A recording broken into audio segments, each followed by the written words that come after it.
मंगलम पुंडरीकाक्षो मंगलाय तनयो हरिः।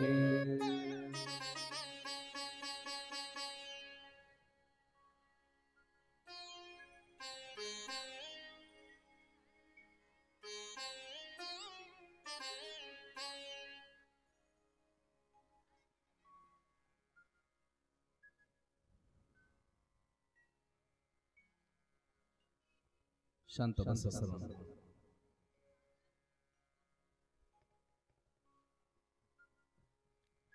परम मंगलमय परात्पर अखिलेश्वर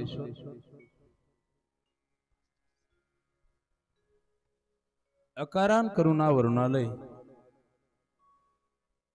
भक्तवांचे कल्पतरू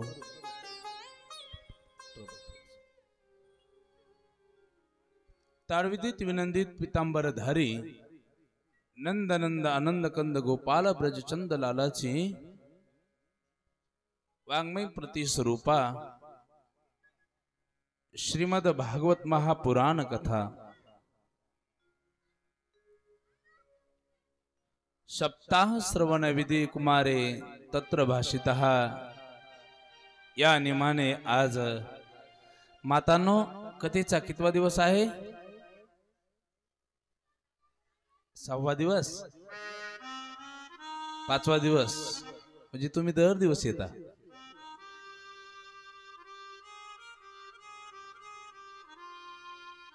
आज पंचम दिवसाच्या कथा प्रसंगाला सुरुवात करायची आहे। सर्वांनी प्रसन्न मुद्रा ठेवायची आहे। आपला चेहरा भगवंताला आवडला पाहिजे असं एकदम आपला चेहरा कसा हसरा ठेवायचा आहे। बोर होऊन कोणी बसायचं नाही। देवाला आपण दुःखी आहोत म्हणूनही दाखवायचं नाही। देवाला आपण आवडलो पाहिजे असं त्या ठिकाणी प्रसन्न सर्वांनी बसायचं आहे। मी एवढं सांगितलं तरीही काही काही चरणाचे चेहरे असे पडलेलेच आहेत, सुकलेल्या फुलासारखे। त्यालाच सांगितलं भगवंताला एकदम त्या ठिकाणी टवटवीत फुलं आवडतात ना, पण आपण कसं प्रसन्न राहायचं। आपली मुद्रा भावमुद्रा एकदम प्रसन्न ठेवा। खूप मोठ्या परमभाग्याने संतांच्या भूमीमध्ये साधू संतांच्या पदस्पर्शाने पावन झालेल्या आपल्या या हस्ते पिंपळगाव नगरीमध्ये माझ्या कृष्ण कन्याची गोड अशी भागवत कथा सुरू आहे। रेणुका मातेच्या कृपेने समस्त ग्रामस्थ मंडळी, सर्व शेतकरी वर्ग असेल, पंच कमिटी मंडळ, विशेषतः सगळ्या माझ्या माता मंडळी मोठ्या अंतकरणाने दर दिवस तुम्ही त्या ठिकाणी मोठ्या संख्येने उपस्थित राहता। द्यावेत तेवढे तुम्हाला धन्यवाद कमीच आहे। तुमच्या चरणी साष्टांग दंडवत करतो। आपल्या सर्वांच्या अथक परिश्रमाने सुरू असलेली भगवंताची गोड अशी कथा आपण गेल्या 4 दिवस झालं श्रवण करतोय। दर दिवसची हाजरी त्या ठिकाणी भगवंताच्या पुस्तकीवरती आपली पडते। एका दिवशी जर आपण गैरहजर असू, कथेला आलो नाही, दुसरीकडे कुठेतरी गेलो, त्या दिवशीची अनुपस्थिती पडेल, त्या दिवशीची उपस्थिती नसेल। आणि 7 दिवसामध्ये जो पुण्याचा संचय आपल्याकडे साचलेला असेल त्या पद्धतीने भगवंत आपल्याला खुर्ची देणार। जे 7 दिवस दर दिवस कथा ऐकायला आले, एकाग्रतेने कथा ऐकली, त्याला भगवंत स्वतःच्या जवळ नेणार। जे 6 दिवसच आले त्यांना खालच्या पायरीवरती ठेवणार। जे 5 दिवस आले त्याला त्याच्या खालच्या पायरीवर, जे एकही दिवस नाही आले त्यांना हस्ते पिंपळगाव मध्येच ठेवणार। आपण ठरवायचंय भगवंताने तयार केलेल्या कोणत्या खुर्चीवरती भगवंत आपल्याला ठेवतील। गोड अशी कथा आपण गेल्या 4 दिवस झालं श्रवण करतायत। काय आहे भागवत महापुराण? मातांनो, तुम्हाला मी सांगेल, सगळ्या पुराणांचा जर राजा कोणता असेल तर तो भागवत महापुराण आहे। पुराणों का सम्राट श्रीमद भागवत महापुराण आहे। सगळ्या पुराणांचा राजा भागवत महापुराण आहे। या पुराणामध्ये साक्षात भगवंताच्या बाललीलेचं वर्णन केले। कोणत्याच पुराणामध्ये भगवंताच्या विशेष बालरूपाचं वर्णन नाही। नव्हे तर आपला मृत्यू मंगलमय व्हावा। काय? आपला मृत्यू मंगलमय व्हावा, एक उत्सव व्हावा, याच्यासाठी या भागवतामध्ये दिव्य असं ज्ञान व्यासांनी प्रतिपादित केलेलं आहे। विशुद्ध प्रेमाचं प्रतीक काय जर असेल तर भागवत महापुराण आहे। जी कथा आपण श्रवण केल्याच्या नंतर मनाला शांती प्रदान होती अशी कृष्ण कथा आहे। आणि सर्वात उत्तम म्हणजे भगवंताच्या विशेष 24 अवताराचं वर्णन परम भागवत महापुराणामध्ये या ठिकाणी केलेलं आहे। म्हणून करता या सुंदर कथेसाठी गावातली सर्व आज पुरुष मंडळी त्या ठिकाणी उपस्थित आहेत। सर्व माता मंडळी उपस्थित आहेत। त्याचप्रमाणे या कथेला सुंदर ज्यांची साथ आहे असे महाराष्ट्रातील ख्यातनाम त्या ठिकाणी गायक आदरणीय संगीत विशारद हरिभक्त परायण वेणुनाथ महाराज यांचं गोड अशी त्या ठिकाणी संगीताची साथ आहे, कीबोर्ड वादन आहे, त्यांना आम्ही मनापासून धन्यवाद देतो। त्याचप्रमाणे उत्कृष्ट ज्यांची तबल्याची साथ आहे असे महाराष्ट्रातील एक थोर कीर्तनकार आणि माझे जिवलग मित्र असणारे आदरणीय योगेशजी महाराज कोपरगावकर यांची विशेष त्या ठिकाणी उपस्थिती आहे आणि सुंदर अशी त्यांची तबल्याची साथ आहे। त्याचप्रमाणे जे शूटिंगचं काम या युट्यूबचं काम जे करतात आणि पॅडची साथ करतात असे गोड असणारे आमचे ओम महाराज हे पण त्या ठिकाणी सुंदर साथीसाठी आहेत। ज्यांची सुंदर संसिस्टीम आहे असे शिवाई मंडपवाले माऊली खालापुरे यांनाही त्या ठिकाणी मी मनापासून धन्यवाद देतो, कारण आपल्या सर्वांच्या पर्यंत आवाज पोहोचण्याचं ते काम करतायत, त्यांनाही मनापासून धन्यवाद। सुंदर अशी कथा या ठिकाणी सुरू आहे आणि जे आनंदाने घरी बसलेले असतील, घरी बसूनच कथा ऐकत असतील, त्यांनाही धन्यवाद। त्यांना तरी कुणी धन्यवाद दिला पाहिजे। आणि या मंगलमय धर्ममध्ये उपस्थित असलेल्या सर्व श्रोत्यांना, लहान लहान ईश्वरीय जे चेतना बालक मंडळी जे आहेत ना, त्यांच्या हृदयामध्ये असणाऱ्याही भगवंताला मी प्रणाम करतो आणि पंचम दिवसाच्या कथा प्रसंगाला सुरुवात करतो। बोलो राधे राधे, जोर से बोलना पडेगा, राधे राधे। असा त्रास मी अजून किती दिवस तुम्हाला देणार? 2 दिवस नंतर तुम्हाला त्या ठिकाणी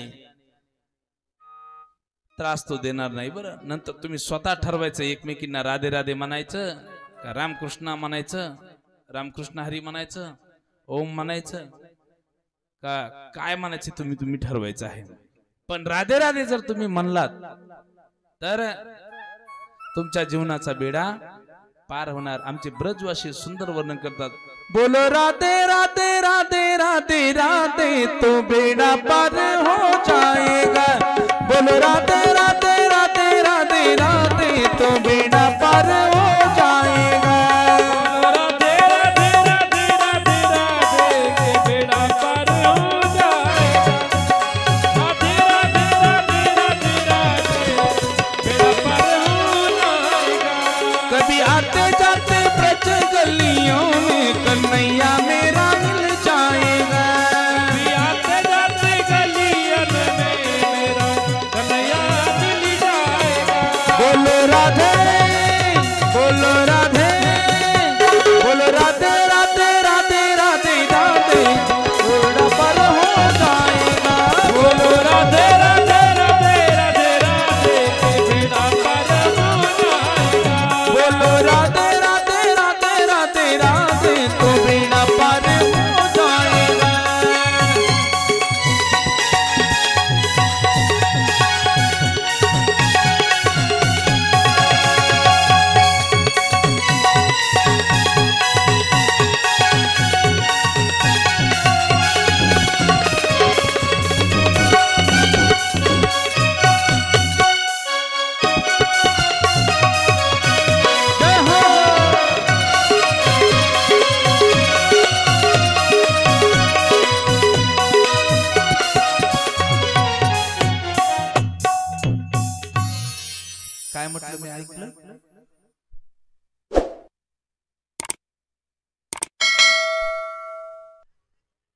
हे काय आहे? वृंदावनचं भजन आहे बरं.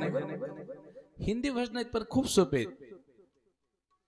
बोलो राधे राधे राधे तो बेड़ा पार हो जाएगा. म्हणजे हा जो बहुरूपी सागर आहे ना, याच्यातून पार होऊन जायचं असेल तर काय म्हणावं लागेल? काय म्हणावं लागेल? आताच म्हटलं ना मी, काय म्हणावं लागेल? राधे राधे म्हणावं लागेल. राधे राधे तो बोलना ही पडेगा, नहीं तो काम नहीं बन जाएगा. म्हणून काय म्हणावं लागेल? मला वाटतंय तुम्हाला माझी भाषा समजत नसेल. मी पण एक सामान्य शेतकऱ्याचाच मुलगा आहे, तुमच्यातलाच आहे मी पण. कथा तर समजते ना, पण मातांनो डोक्यावरून जात नाही ना, डोक्यामध्ये गेली पाहिजे, डोक्यावरून नाही गेली पाहिजे. ऐका, गोड अशी कृष्ण कथा आपण श्रवण करतोय. या भागवत महापुराणामध्ये श्रोता आणि वक्ता यांचा सुंदर संवाद सांगितलाय. मातांनो, आतापर्यंत तुम्ही अनेक ग्रंथ ऐकले असतील, श्रोत्यांनो अनेक कथा ऐकल्या असतील, कीर्तन ऐकले असतील, पण भगवंताच्या एकदम जवळ जायचं असेल तर आपल्याला कृष्ण कथाच ऐकावं लागते. हे मी नाही सांगत, त्या नैमिष्य नावाच्या अरण्यामध्ये सूत महाराज त्या 88,000 ऋषीवर्यांना सांगतात की कलियुग खूप त्या ठिकाणी महाभयंकर आहे. या कलियुगामध्ये कालरूपी सर्प, ऐकताय ना, कालरूपी सर्प आपल्यावरती त्या ठिकाणी झडप मारू नये. तो कधी येईल आणि आपल्याला कधी घेऊन जाईल सांगता येत नाही. काही वेळेस असं होतं ना, आपण म्हणतो काल भेटले होते, मला काल भेटले आणि आज कळलं की ते गेले म्हणून. म्हणजे आपण कधी जाणार हे आपल्या हातामध्ये आहे का? नाही. पण कसं जगायचंय हे आपल्या हातामध्ये, हे लक्षात असू द्या. सूत महाराज शौनकादिक ऋषींना सांगतात, हे ऋषीवर्यांनो, पवित्र असणाऱ्या गंगेच्या किनारी परमज्ञानी शुकदेवजी, लक्ष द्या मातांना, शुकदेवजी परीक्षिती राजाला सुंदर कथा सांगतायत. काय कथा सांगत होते तर शुकदेवजी परीक्षिती राजाला म्हणतात, राजन ऐक, आता तुझ्या जीवनातले किती दिवस राहिले? फक्त 2 दिवस राहिलेत. राजा, कालच्या शेवटच्या प्रसंगामध्ये तू बघितलं की त्या मथुरा नगरीमध्ये कंसाच्या कारागृहामध्ये 8 वर्षाची मूर्ती चतुर्भुज रूपाने प्रगट झाली आणि आपण सर्वांनी पुष्पवृष्टी केली. गोपाल कृष्ण भगवान की जय. हे आपण कधी बघितलं? काल. नंतर काय झालं? नंद बाबा यांच्या गोकुळ नगरीमध्ये वसुदेवजी त्या भगवंताला घेऊन गोकुळ नगरीमध्ये आले आणि गोकुळ नगरीमध्ये आल्याच्या नंतर सुंदर नंदोत्सव आपण साजरा केला. सगळ्यांनी आनंद घेतला ना तो. शेवटी सगळ्यांनी खूप सुंदर नृत्य केलं. आता एक महत्वाची गोष्ट सांगेल. काही ठिकाणी म्हणतात, या ठिकाणी महाराज हे नाचणं ते आम्हाला आवडत नाही, पण नाचावं फक्त भगवंताच्या भजनामध्ये. आपण जिथं नाचायचं नाही तिथे नाचतो पहा, जिथं नाचायचं तिथंच नाचलं पाहिजे. आपली संस्कृती तशी खूप श्रेष्ठ आहे. आपल्या भारतीय संस्कृतीचे मूल्य एवढे सुंदर आहेत की भगवंताच्या भजनामध्ये, भगवंताच्या नाम जपामध्ये आपण सुंदर नृत्य केलं पाहिजे. कारण नाचू कीर्तनाचे रंगी, नाचू कीर्तनाचे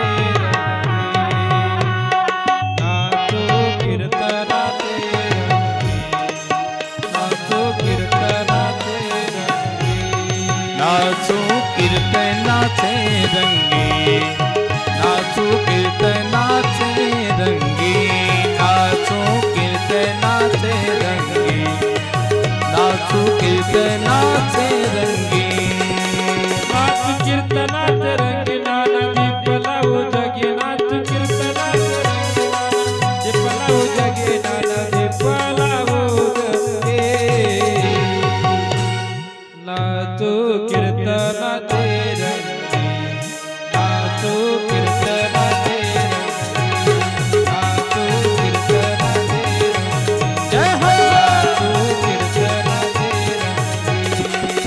नाचू कीर्तनाचे रंगी नाचू कीर्तनाचे रंगी नाचू कीर्तनाचे रंगी नाचू कीर्तनाचे रंगी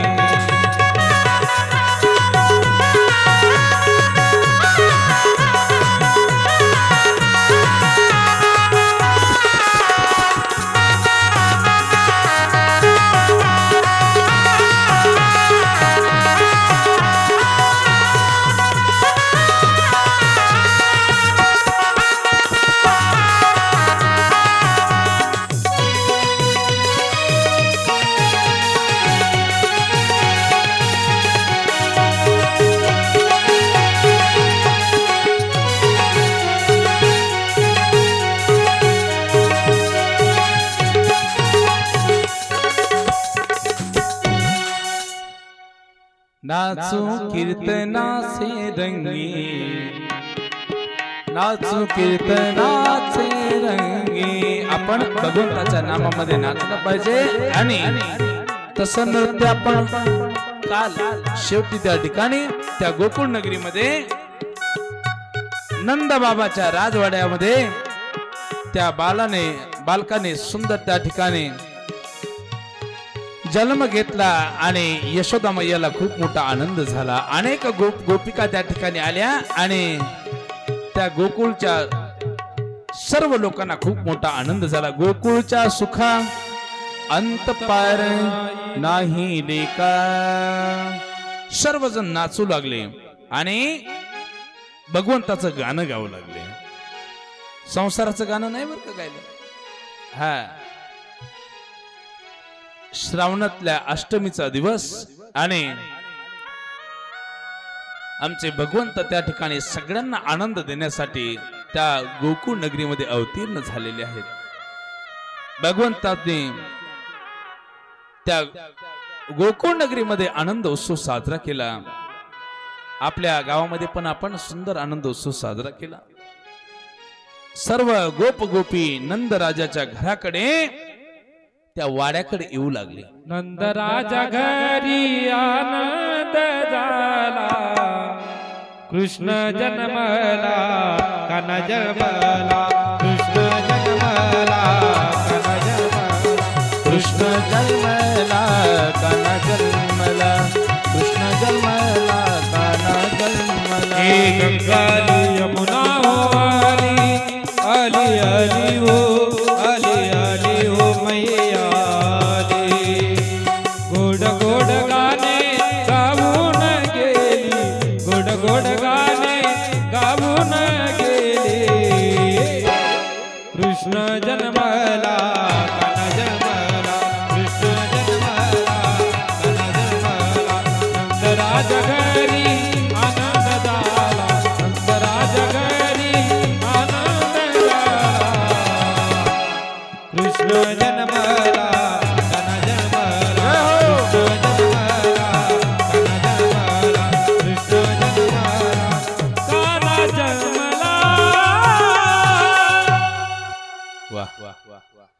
नंद राजाच्या घरी त्या ठिकाणी भगवंत अवतीर्ण झाले आणि नंदबाबांनी सर्व सेवकांना सांगितलं, लक्ष द्या.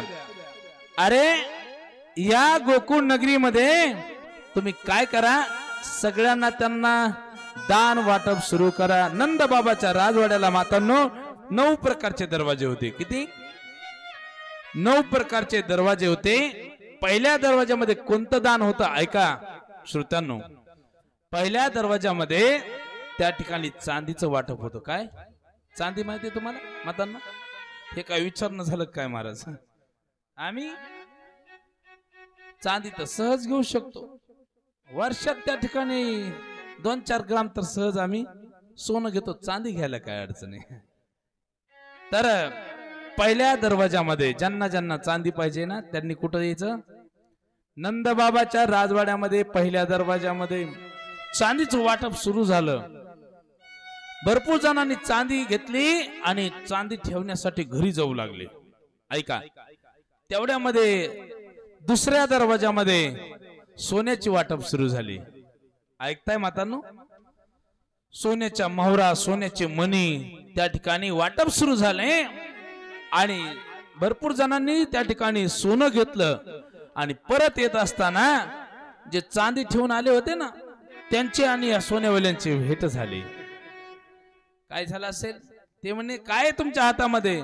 म्हणे नंद बाबाला नंद राजाला सुंदर एक बालक झालेला आहे आणि त्यांनी सोन्याची वाटप सुरू केली. हे पळत घरी गेले आणि जी चांदी होती ना ती चांदी घेतली नंद बाबाच्या राजवाड्याच्या समोर टाकून दिली आणि जिथं सोन्याची वाटप सुरू होती त्या सोन्याच्या दरवाजामध्ये त्या ठिकाणी गेल्या. सोन्याच्या मोहरा सोन्याचे मणी घेतले आणि परत येऊ लागले. तिसऱ्या दरवाजामध्ये हिऱ्याची वाटप सुरू झाली. चमचम करणारे हिरे, कितीतरी कोट्याधीश रुपयाचे हिरे, हिऱ्याची वाटप सुरू झाली. मातांनो आता ऐका, हिरे घेऊन येणारे जे होते त्या हिऱ्यावाल्यांची सोन्यावाल्यांची पुन्हा भेट झाली. सोन्यावाल्यांनी सोनं टाकून दिलं. म्हणे चला आता आपल्याला हिरे घ्यायचे आहेत. पाचव्या दरवाजामध्ये चौथ्या दरवाजामध्ये त्या ठिकाणी माणिक मोती अनमोल किमतीचे मोती त्या ठिकाणी वाटप सुरू झाले. प्रत्येक जण ज्याला जे पाहिजे आहे ते घेण्यासाठी त्या दरवाजाकडे धावतायत. आपल्याला जर पाहिजे असेल तर मला वाटतं काय करू आपण, काला झाला सगळ्यांना त्या ठिकाणी गाडीमध्ये बसू आणि नंद बाबाच्या राजवाड्याला नेऊ. सोनं सोनं, चांदी चांदी, हिरे माणिक मोती. पण ऐका, त्या असणाऱ्या गोकुळ नगरीमध्ये एक माणूस, त्याच्या हातामध्ये चांदी नाही, त्याच्या हातामध्ये सोनंही नाही, त्याच्या हातामध्ये हिरे नाही, माणिक मोती नाही. तो फक्त काय करायचा, त्या सगळ्यामध्ये हसायचा आणि नाचायचा. सगळे लोक म्हटले तुझ्या हातामध्ये चांदी नाही, माणिक मोती नाहीत, हिरे नाही, सोनं नाही, नेमकं काय दिलं तुला नंद बाबांनी, तर तू एवढा आनंदी झालास. तो काय म्हणतो ऐका, किती सुंदर उत्तर देतो सर्वांना. तो भगवंताचा लाडका भक्त होता बर का. तो म्हटला ऐका गोकुळवासियांनो, नंद बाबाच्या राजवाड्यामध्ये मी गेलो. त्या ठिकाणी गेल्याच्या नंतर मी चांदी मागितली नाही, मी सोनंही मागितलं नाही, मी हिरे मागितले नाही, मी माणिक मोती मागितले नाही. फक्त नंद बाबाच्या जवळ गेलो आणि हात जोडून त्यांना मी विनंती केली, ज्या बाळाला तुम्ही जन्म दिलाय त्याचं एकच वेळेस मला मुख बघू द्या, एक वेळेस मुख बघू द्या. आणि गोकुळवासियांनो, त्याचं मी मुख बघितलं आणि आता मला मागायची इच्छाच निर्माण नाही झाली. तर माझं पोट भरलं, एवढं सुंदर रूप आहे. आता काय झालं ऐका, ज्यांच्याकडे सोनं होतं त्यांनी सोनं टाकून दिलं, ज्यांच्याकडे हिरे होते त्यांनी हिरे टाकून दिले, माणिक मोती ज्यांच्याकडे होते त्यांनी माणिक मोती टाकून दिले, चांदी टाकून दिली. सगळेजण नंद बाबाच्या जवळ जातात आणि नंद बाबाला म्हणतात हे असल्या नाशवान वस्तू आम्हाला नको, तर आम्हाला ज्या बाळाला तुम्ही जन्म दिला आहे ना त्या बाळाचं एक वेळेस मुख बघू द्या. नंद बाबा यशोदा मैयाला म्हणतात, अगं यशोदे, सर्व या गोकुळवासियांना आपलं बाळ कसं आहे ते एकदा दाखव. आमची यशोदा मैया अलगत त्या ठिकाणी बाळाला कडेवरती घेते आणि सगळ्यांना त्या ठिकाणी सुंदर असणार ते बाळ दाखवतात. आणि यशोदा मैयाने बाळ दाखवल्याच्या नंतर सर्वजण बघतात आणि बघितल्याच्या नंतर सर्वांना खूप मोठा आनंद वाटतो. सगळेजण त्या ठिकाणी त्या भगवंताच्या मुखाकडे बघून डोळे झाकतात आणि सगळ्यांना समाधी त्या ठिकाणी लागली. नंद बाबा म्हटले कस काय झोपी गेले सगळे. सेवकांना सांगितलं सगळ्यांच्या अंगावरती पाणी टाका. तेवढं त्याच्यासोबत एक रूप व्हावं लागतं बरं मातांनो. आणि नंतर सर्वजण त्या ठिकाणी जागृत झाले. सगळ्यांना आनंद वाटलेला आहे, सगळ्यांना त्या ठिकाणी दान केलेलं आहे आमच्या नंद बाबांनी आणि खूप मोठा आनंद उत्सव त्या ठिकाणी साजरा केला. आता इकडे काय झालं ऐका, इकडे मथुरेमध्ये त्या ठिकाणी जो कंस आहे ना, ज्या वेळेस गोकुळ नगरीमध्ये भगवंताला ठेवून जी मुलगी घेऊन, जी कन्या घेऊन यशोदा मैयाने अगोदर कन्येला जन्म दिला होता, ती कन्या घेऊन ज्या वेळेस मथुरेमध्ये वसुदेवजी आले, आल्याबरोबर त्या कारागृहाचे जे दरवाजे आहे ते ऑटोमॅटिक उघडले. मध्ये गेल्याच्या नंतर ती असणारी मुलगी देवकीच्या जवळ दिली आणि देवकीला सांगितलं ही मी कन्या गोकुळ नगरीहून घेऊन आलेलो आहे. त्या ठिकाणी ती मुलगी रडू लागली आणि मुलगी रडू लागल्याच्या नंतर सेवकांना जाग आली, कारण आमच्या भगवंतांनी त्यांच्यावरती माया टाकली होती पहा. तर सगळे त्या ठिकाणी सेवक झोपी गेले होते. आता ते जागृत झाले आणि बाळ रडतंय म्हटल्याच्या नंतर नक्कीच 8व्या जन्माला आलेला असावा. आपल्या राजाला मारणार 8व्या जन्माला आलेला. पळत पळत सगळेजण जातात आणि कंस राजाला सांगतात 8व्या या ठिकाणी जन्माला आला. कंस भयभीत कापू लागला, घाबरू लागला. म्हटलं जा लवकरात लवकर तिला घेऊन या, घेऊन या. म्हटल्यानंतर सेवक गेले, त्या मुलीला घेऊन आले आणि घेऊन आल्याच्या नंतर कंस राजाच्या हातामध्ये त्या ठिकाणी ती मुलगी दिली. कंसाने बारीक निरीक्षण केलं आणि गोंडस असणारी ती मुलगी बघितल्याच्या नंतर कंस म्हणतो मला मारणारा तर मुलगा होता, ही तर मुलगी आहे. पुन्हा मनामध्ये विचार आला, एखाद्या वेळेस मुलीच्या रूपाने आला असला तर, म्हणून राग आला. कंसाने काय केलं, हातामध्ये त्या मुलीला पकडलं, गर्र दिशेने असं फिरवलं आणि धार दिशेने आदळणार तेवढ्यामध्ये ती हातातून निसटली आणि आकाशवाणीद्वारे बोलू लागली, हे कंस ऐक, अरे तुला मारणारा जो तुझा शत्रू आहे तो माझ्या पोटी माझ्या अगोदर तो जन्माला आलेला आहे. तो कुठे आहे तर गोकुळ नगरीमध्ये वाढत आहे. काय म्हणू लागली, माझ्या अगोदरच तो जन्माला आलेला आहे. उपजला उपजला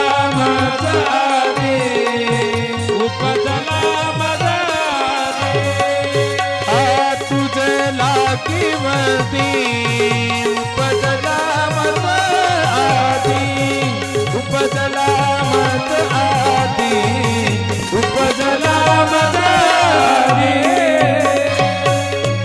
हे कंसा ऐक, तुला जो मारणार आहे ना तो माझ्या अगोदर जन्माला आलेला आहे. तो लहानाचा मोठा होतोय. कुठे तर गोकुळ नगरीमध्ये. नंतर कंस आता घाबरू लागला आणि घाबरल्याच्या नंतर त्याने भगवंताला मारण्यासाठी सर्व त्या मथुरा नगरीमध्ये एक मोठी सभा भरवली आणि एक मीटिंग भरवल्याच्या नंतर त्या ठिकाणी कंस कोण आहे माहितीये, अहंकार आहे. बरं, अहंकार आनंदामध्ये प्रतिविघ्न आणणारा, प्रतिबंध आणण्यासाठी त्या ठिकाणी अहंकार निर्माण होत असतो. बरं, म्हणून खूप मोठी सुंदर त्या ठिकाणी मीटिंग भरवली आणि मीटिंग मध्ये काय सांगितलं ऐका, जो कोणी त्या ठिकाणी त्या गोकुळ नगरीला जाईल, माझ्या शत्रूला मारून येईल, त्याला मी माझ्या राज्यातला अर्धा भाग देऊन टाकेल. आणि समोर असा पानाचा विडा त्या ठिकाणी ठेवला. ऐका श्रोत्यांनो, मातांनो, असं केल्याबरोबर त्या ठिकाणी कोणी समोर येत नाही. तेवढ्यामध्ये एक धिप्पाड असणारी एक श्री टेम्पो सारखी डोलत डोलत डोलत डोलत त्या ठिकाणी समोर त्या सभेमध्ये आली. आपल्या इथं आली नव्हती, बरं, आपल्या भागातली पण नव्हती. ऐका, डोलत डोलत आल्याच्या नंतर काय म्हणते, सहज म्हणते, दादा त्या गोकुळ नगरीमध्ये एका छोट्या बालकाला मारण्यासाठी एवढी काही मोठी मीटिंग भरवायची गरज नव्हती. हे छोटस काम मी करून येते म्हणे. आत्ताच्या आत्ता जाते आणि त्याला मारून पटकन परत येते. एवढं सोपं होय मातांनो. पानाचा विडा घेतला, तिने मुखामध्ये टाकला आणि दादा ऐक, तू काय म्हटला की त्याला मारल्याच्या नंतर अर्ध राज्य देईन, मला अर्ध्या राज्याची काही गरज नाही. काय कर, आता मकर संक्रांत जवळ आली म्हणे. मकर संक्रांत जवळ आली ना, आपल्या खिशाला बरोबर कातर लागते. आता मकर संक्रांत जवळ आली म्हणे, मला काय कर, फक्त 10,000ची एक साडी घेऊन टाक दादा. असं कोण म्हटलं, पुतना मावशी म्हटल्या. आपण म्हटलो का नाही, आम्हाला 500ची घेतली तरी पुरे झाली. तुम्ही म्हणताल काय महाराज, कथेमध्ये तुम्ही असं सांगता खरंच यांनी 500ची घेतली तर ऐका कशी का घेण्यात पण आपल्याकडे तर घेते. शहराच्या महिला पतीकून साडीच घेत नाहीत. तुम्ही म्हणाल असं कसं काय, कारण आम्ही शहरामध्येच राहतो ना. कारण कधी त्यांचा खिसा मारतात मालकाचा आणि स्वतःच जाऊन त्या ठिकाणी साडी घेऊन येतात. हे शहराचं आहे. पण आपल्याकडं संस्कृती अजून टिकून आहे. बरोबर आहे काका? आपल्याकडे नुसतं मालकाला सांगितलं की लगेच मालक जातात आणि सुंदर साडी घेऊन येतात. पुतना मावशी म्हणू लागली, हे दादा त्या ठिकाणी मला एक खूप महागाची आणि 10,000ची साडी घे.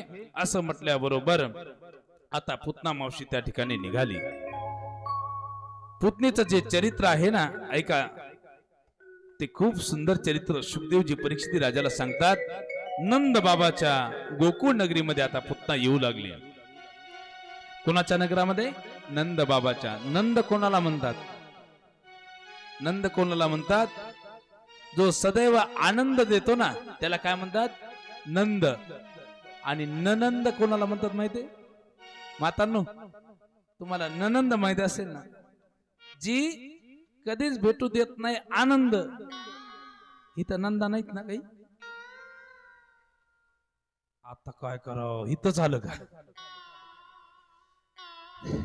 तिला काय म्हणतात? नंद. हे खूप अर्थ आहेत बरं का या शब्दांचे. सासू कोणाला म्हणतात? सासू.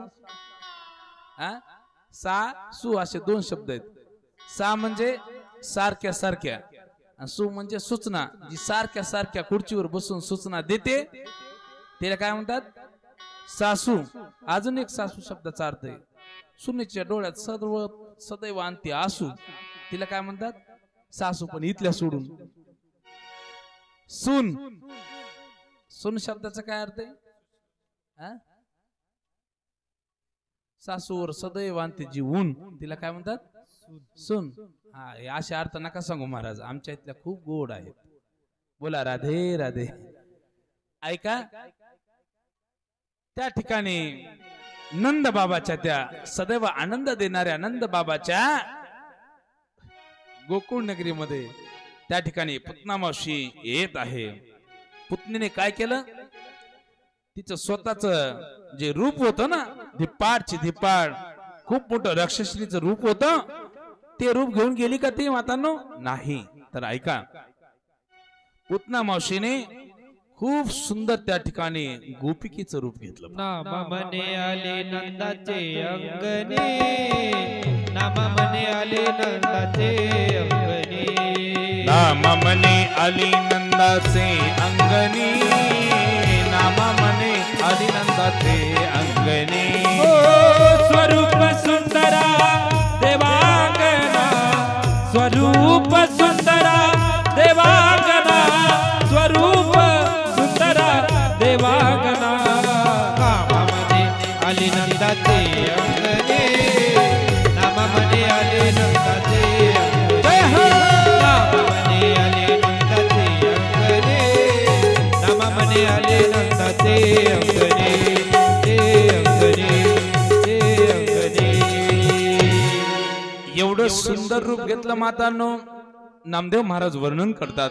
नामा म्हणे आली नंदाचे अंगणे, स्वरूपे सुंदरी देवांगना.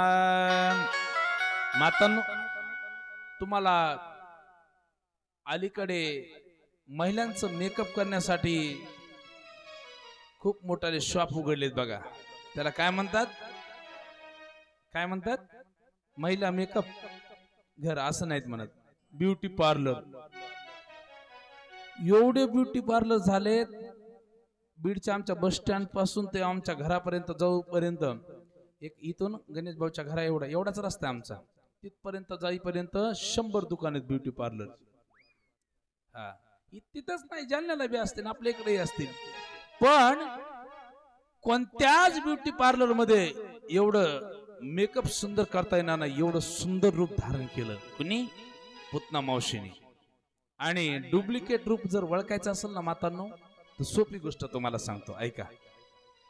तुम्ही कुठल्याही लग्नामध्ये त्याच्यामध्ये जा, भरपूर दागिने जर दिसले मोठमोठाले एकदम पिवळे, समजून घ्यायचं जे उघडे ठेवलेले आहेत. समजा कानात ते झुमके असतील, ते अजून गळ्यात एक अर्धा किलोच असतं ते. ज्यावेळेस ते अशी डोलत डोलत चलते ना, समजून घ्यायचे बेंटेकचे म्हणून. ते काय ओरिजिनल सोन्याचे नसणार. ते ओरिजिनल असल्यानंतर ते काय एवढे ओपन ठेवतच नाही, झाकून चापून चुपून ठेवणार. एखादा ग्राम गेला तुटलं पिटलं तर काय कुणा त्या ठिकाणी करावं. डुप्लिकेट लगेच त्या ठिकाणी ओळखायला येतं. आणि बेंटेकची खूप सुंदर असे तिने दागिने त्या ठिकाणी घेऊन आली. ओरिजिनल, कारण तिचं रूपच ओरिजिनल नव्हतं ना. तिने जसं रूप डुप्लिकेट घेतलं होतं तसं दागिने पण त्या ठिकाणी डुप्लिकेटच घातले होते.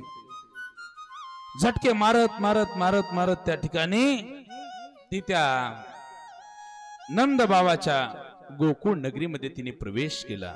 आणि प्रवेश केल्याच्या नंतर कोणालाच ती ओळखायला येण्यावर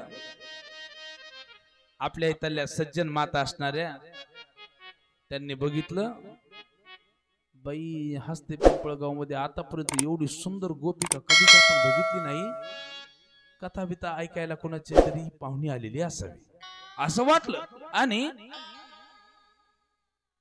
सर्व गोपिका तिच्याकडे बघू लागल्या. तिने काय केलं, लहान लहान बालक जे खेळत होते ना,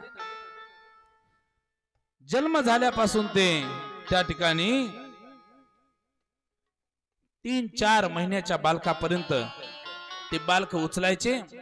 आणि तिने काय केलं, स्तनामध्ये विष भरून त्या ठिकाणी ती आली होती. बालकाला घ्यायची, त्या ठिकाणी ते विष पाजायचे आणि अनेक बालकांना मारत मारत मारत मारत त्या ठिकाणी नंद बाबाच्या राजवाड्याच्या जवळ ती आली. ऐका, राजवाड्यापर्यंत आल्याच्या नंतर काही दास्या असणाऱ्या त्या राजवाड्यातून बघू लागल्या, कोणीतरी सुंदर गोपिका या ठिकाणी आलेली आहे. राजवाड्यासमोर गेल्याबरोबर ती सहज म्हणू लागली, यशोदे आहेस का घरात? यशोदे हा शब्द त्या ठिकाणी मैयाने ऐकला. मैया पटकन त्या ठिकाणी बाहेर आली आणि बघते तर काय, आतापर्यंत अशी एवढी सुंदर माझ्या राजवाड्यावरती कोणतीच गोपिका आली नाही. कोण असावी? कोण तू? कोण तू म्हटल्याच्या नंतर ती काय म्हणते, अगं यशोदे ओळखलं नाहीस? नाही ओळखलं. खरंच नाही ओळखलंस? आता काही काही माणसांना अशी एक सवय असते पहा, ओळख नसती काही नसती तरी पण सहज म्हणून जातात, हा कुठंतरी बघितल्यासारखं वाटतंय म्हणे, असं सहज म्हणत असतात. यशोदामय्या थोडी स्तब्ध झाली आणि यशोदामय्या म्हणते, खरंच ओळखलं नाही. काय यशोदे? अगं मी तुझी बहीण आहे ना, बहीण. यशोदामय्या म्हणू लागली, माझ्या आईला तर मी एकटीच आहे, बहीण कशी लागते माझी? हिच्या लक्षात येऊ लागलं पुतना मावशीच्या. पुतना मावशी म्हणते, अगं तुझी त्या ठिकाणी मी चुलत बहीण आहे म्हणे, चुलत बहीण. यशोदामय्या म्हणते, हे पण सूत्र जुळत नाही ना, कारण माझ्या त्या ठिकाणी वडिलांना त्या ठिकाणी भाऊ नाही, तर त्या ठिकाणी मुलीचा मुलाचा प्रश्नच नाही, चुलत बहीण मी लागत नाही. पुन्हा त्या ठिकाणी पुतना मावशी त्या ठिकाणी म्हणू लागली, अगं तुझी मावस बहीण आहे. मावस बहीण म्हटल्यानंतर यशोदामय्या म्हणू लागली, हे पण सूत्र जुळत नाही, माझ्या आईला पण बहीण नाही, ही मावस बहीण कशी? पुन्हा यशोदामय्या सहज मानेने अशी त्या ठिकाणी हलू लागली, मान हलवू लागली. ती म्हणते, अगं यशोदे, लहानपणी खेळ खेळत असताना तू त्या ठिकाणी मला ताई म्हणायचीस आणि मग त्या ठिकाणी तू मला बहीण मानायचीस, अशी तुझी मी बहीण आहे. बरं, यशोदामय्या म्हटली, जाऊ दे, वाद करण्यापेक्षा असे नका बहीण, काय कारण सोयीनं केलंस? त्यावेळेस पुतना मावशी म्हणते, मातांनो, अगं यशोदे, मला असं कळालं खूप दिवसांनी माझ्या बहिणीला बाळ झालंय. मी म्हटलं ते बाळ पाहण्यासाठी जावं, आणि मी काय रिकाम्या हाताने आले काय? तुम्ही बाळ बघायला रिकाम्या हाताने जाता का? काही नेता? बरं हो मातांनो, खरं सांगा, काय नेता का? काय नेता? खरी एक वाटी साखर महाराज असलं नाही हो. बाळाला बघायला कसं जाता? का तुम्ही गेलाच नाहीत कधी? गेलात की नाही? गेलात ना? 1 मासा, 2 मासे, 5 मासे, पावशेर मासे, अर्धा किलो मासे, नाही? मासे घेऊन नाही जात तुम्ही?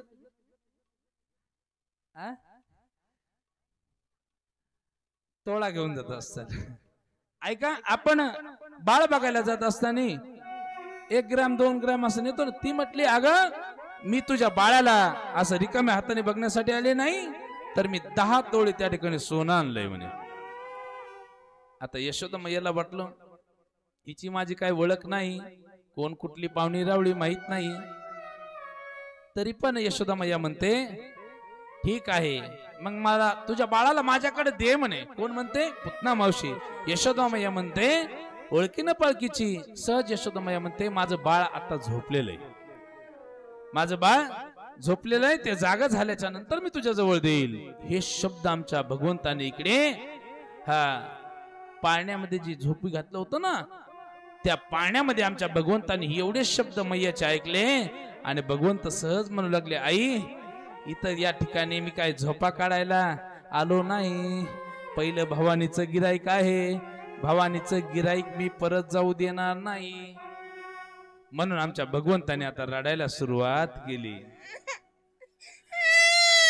भगवंत रडू लागले, खूप धार्मिक रडू लागले भगवंत. उगी बा उगी उगी उगी. आता भगवंत रडत असताना पुतना मावशी म्हणते काय खोटं बोलते का यशोदे? म्हणे की बाळ झोपलेलं आहे, बाळ तर तुझं जागच आहे, दे माझ्याकडे. असं म्हटल्याबरोबर त्या ठिकाणी यशोदा मैयाने त्या असणाऱ्या पाण्यामधला तो भगवंत अलगद उचलला आणि अलगद उचलल्याच्या नंतर त्या ठिकाणी त्या पुतणीच्या हातामध्ये त्या बाळाला दिलं. बाळाला दिल्याबरोबर पुतना मावशीने काय केलं ऐका. पुतना मावशीने त्या बाळाला घेतलं, माझ्या भगवंताला घेतलं आणि एकदम मधल्या खोलीत गेली. पहा तिथे कोणीच नाही. तिथे गेल्याच्या नंतर इकडे यशोदा मैया बैठक रूम मध्येच त्या ठिकाणी बसलेली आहे. पुतना मावशीने त्या ठिकाणी त्या बाळाला बघितलं. दोघांची दृष्टादृष्ट झाली. मातांनो आता ऐका, भगवंताचे आणि पुतना मावशीची दृष्टादृष्ट झाल्याच्या नंतर आमच्या भगवंताने तिला बघितलं आणि बघितल्याबरोबर डोळे झाकले. आता काल्याच्या प्रसंगामध्ये तुम्ही प्रसंग ऐकले असतील. डोळे झाकले. का डोळे झाकले तर ऐका, संत महात्म्यांनी अनेक कारण त्याचे सांगितले. भागवत शास्त्रामध्ये आलेले 2-4 कारण मी तुम्हाला सांगतो, कारण पूर्ण सांगायला एवढा वेळही नाही आपल्याला. भरपूर चरित्र आपल्याला बघायचं आहे. पहिलं कारण ऐका, कंसाने पाठवलेली ही स्त्री आहे आणि लहान बालकांना ही मारत मारत आलेली आहे. लहान बालकांना मारणारी ही दुष्ट असणारी स्त्री मी बघणं हिला योग्य नाही, माझ्या डोळ्याला बघायला ही आवडतच नाही, म्हणून स्वतः डोळे झाकले. पहिलं कारण. दुसरं कारण ऐका, भगवंत पूर्वजन्म त्या ठिकाणी पूर्ण अवतार अदोगरचा अवतार असणारा आठवू लागले. राम अवतारामध्ये त्या ठिकाणी सुरुवातीला मी एक स्त्रीच मारली होती. कोण? ताटिका नावाची स्त्री. विश्वामित्राच्या यज्ञाचं संरक्षण करत असताना ताटिका नावाची स्त्रीच मारली होती आणि या पण अवतारामध्ये आता मला पहिल्यांदी स्त्रीच मारावं लागते. म्हणून राम अवताराचं चरित्र आठवण्यासाठी भगवंताने डोळे झाकले. तिसरं एक कारण सांगतात, ही मला स्तनपान देण्यासाठी आली. आणि मातांनो, दूध पाजणारी कोण असते? आईच असते. मग ही राक्षस रूपाने जरी आली असली, मला मारायला जरी आलेली असली, तर मातृत्व स्वीकारून आलेली आहे. म्हणून जी गती मी माझ्या आईला देणार, यशोदा मैयाला, तीच गती मी हिला देणार. म्हणून मातृत्व आठवण्यासाठी आणि भगवंताने डोळे झाकले. नंतर अजून एक कारण सांगतात, ही असणारी मागच्या जन्मामध्ये बलीची कन्या असणारी कोण होती? रत्नमाला. तिने त्या ठिकाणी इच्छा प्रकट केली होती. ज्यावेळेस भगवंत द्वारपाळाच्या रूपामध्ये बलीचे राजवाड्याचे द्वारपाळ झाले होते, त्यावेळेस रत्नमालेने बघितलं होतं किती सुंदर बटू रूप घेतलं होतं भगवंताने. असं बाळ जर माझ्या पोटी जन्माला आलं असतं तर मी त्याला सुंदर त्या ठिकाणी दूध पाजलं असतं. म्हणून ते चरित्र आठवण्यासाठी माझ्या भगवंताने डोळे झाकले असे वेगवेगळे कारण त्या ठिकाणी सांगितले. आणि दयालू असणारा देव पुतना मावशी स्तनामध्ये विष त्या ठिकाणी भरून आली, पण माझा भगवंत किती दयेचा सागर आहे. तो पुतना मावशीवरती दया करतो. एका कोपऱ्यामध्ये त्या ठिकाणी ती गेली आणि एका कोपऱ्यामध्ये गेल्याच्या नंतर त्या असणाऱ्या भगवंताला विष पाजू लागली. मातानो लक्ष द्या, विष पाजत असताना भगवंत सर्वप्रथम पूर्ण विष पेले. पूर्ण विष पेल्याच्या नंतर तिच्या शरीरामधलं जे दूध होतं ते दूध पिले. नंतर रक्त पिले आणि रक्त पिल्याच्या नंतर पंचप्राण आमच्या भगवंताने तिचे खेचून घेण्याचा प्रयत्न केला आणि पंचप्राण त्या ठिकाणी ओढून घेऊ लागले. त्यावेळेस खूप असा त्रास असणारा पुतना मावशीला होऊ लागला. पुतना मावशी म्हणते, सोड कृष्णा, सोड सोड सोड देवा सोड. म्हटल्याच्या नंतर भगवंत म्हणतात, मी तुला अगोदर पकडलं नव्हतं. मी एकतर कोणाला पकडत नाही आणि मला जर कुणी पकडलं तर त्या माणसाला त्या व्यक्तीला मोक्ष दिल्याशिवाय मी त्या ठिकाणी सोडत नाही. असं म्हटल्याच्या नंतर भगवंत एवढे गोचिडासारखे चिटकले, पंचप्राण तिचे ओढून घेतले. हा दिशेन त्या ठिकाणी पुतना मावशी जमिनीवरती पडली. मूळ रूपामध्ये ती त्या ठिकाणी स्वतःच रूप तिने दाखवलं आणि भगवंताच्या धामाला ती निघून गेली. धाडकन जमिनीवरती पडल्याच्या नंतर काय मोठा आवाज झाला म्हणून पळत यशोदा मैया मध्ये येते. तेवढ्यामध्ये नंद असणारे अनेक गोपाळ पळत पळत येतात. पाहतात तर काय, एक खूप धिप्पाडची धिप्पाड असणारी राक्षसीन नंद बाबाच्या राजवाड्याच्या समोर अशी पडलेली आहे. त्या पुतना मावशीचं वर्णन करतात की ती किती लांब होती. या ठिकाणी अतिशयोक्ती अलंकार वापरलेला आहे. भागवतामध्ये वर्णन आलं ती 15 किलोमीटर तिचं असं शरीर होतं. पहा किती किलोमीटर, 15 किलोमीटर. अशी श्री कधी बघितली का कोणी? लईत लई 5 फूट 6 फूट, एखादी लईच उंच असेल तर 8-10 फूट असेल. आता एवढं धिप्पाडची धिप्पाड शरीर पडल्याच्या नंतर सर्वजण घाबरले. त्यावेळेस नंद बाबा त्या ठिकाणी नव्हते. नंद बाबा मथुरेमध्ये कंस राजाला कर देण्यासाठी गेले होते आणि तिकडून ते परत आले. तेवढ्यामध्ये काय त्या ठिकाणी सगळेजण का गोळा झालेत म्हणून नंद बाबा पळत पळत येऊन बघतात तर काय, एक धिप्पाडची धिप्पाड मोठं शरीर आणि त्या राक्षसीच्या छातीवरती बालकृष्ण भगवंत बसलेले आहेत. सगळे गोपाळ त्या ठिकाणी रडू लागले. यशोदा माया म्हणती, बाई माझं बाळ कोणतरी खाली घेऊन या, माझं बाळ माझं बाळ. नंद बाबा आल्याच्या नंतर यशोदा मायावरती खूप रागवले. का तुला कळत नाही का, एवढं छोटस आपलं बाळ या राक्षसीकडे तू का दिलं?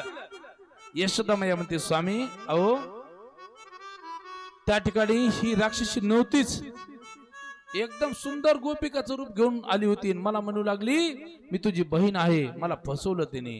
नंद बाबा म्हणतात, असंच अनेक जण त्या ठिकाणी फसवण्यासाठी येते. तू कंस राजा आहे ना, कुणा कुणाला पाठवील, सावध राहायचं. मग काही गोपाळ त्या ठिकाणी एकत्र आले. आल्याच्या नंतर गोपाळांना सांगितलं, उंचची उंच हिचं त्या ठिकाणी शरीर आहे, तुम्ही काय करा एक शिडी घेऊन या म्हणे. एक मोठी शिडी त्या ठिकाणी त्या शरीराला लावली. 2-3 गोपाळ वरती चढले, अलगद भगवंताला घेतलं आणि त्या ठिकाणी खाली घेऊन आले. बोला राधे राधे, जोर से बोलना पडेगा.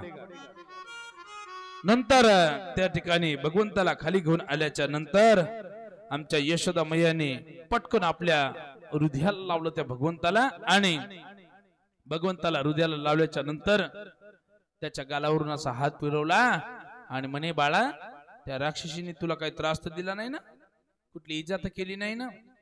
भगवंत म्हणू लागले, आई ती राक्षसी मला काय करणार, मी सगळ्यांच्या बापाचा बाप आहे.